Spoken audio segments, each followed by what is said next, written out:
春社，春社，现代人并不熟悉，但在古代却是个十分重要的节日。比如，唐代诗人王稼曾写下“三浙以谐春社散，家家福得醉人归”的诗句。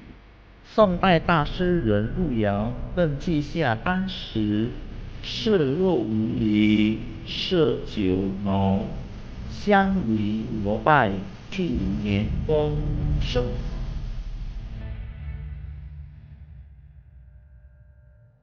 那么，春社到底是个什么样的节日？为什么古人会对它如此看重呢？说起来，这还与一个古老的神话传说有关呢。相传，远古时代有位长相很可怕的神，他叫公公，是个水神。水神公公满头红发，长着人的脸，蛇的身体，脾气还非常暴烈。一天，公公和一位天神打了起来，可他怎么也打不赢人家，一怒之下，便一头把撑天的柱子给撞断了。这下坏了，天崩地裂，洪水泛滥，给人类带来了灭顶之灾。危机关头，女娲赶紧炼制了五色石，把天补好。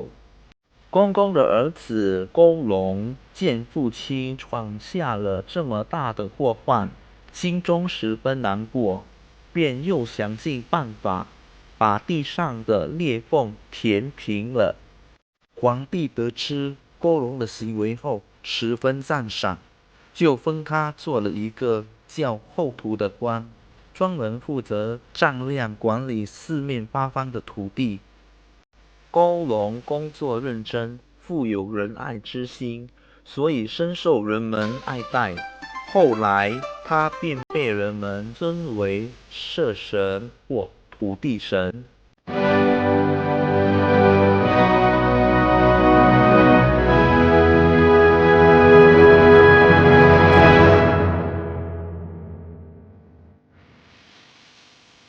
每年春分，公历3月20或21日前后，人们便会祭祀它，希望这一年风调雨顺，有个好收成。这就是春社。在古代，每逢春社日，人们准备食物，带着酿好的米酒，祭祀社神。整个过程锣鼓喧天，热闹极了。之后，人们便欢聚在一起宴饮，不醉不归。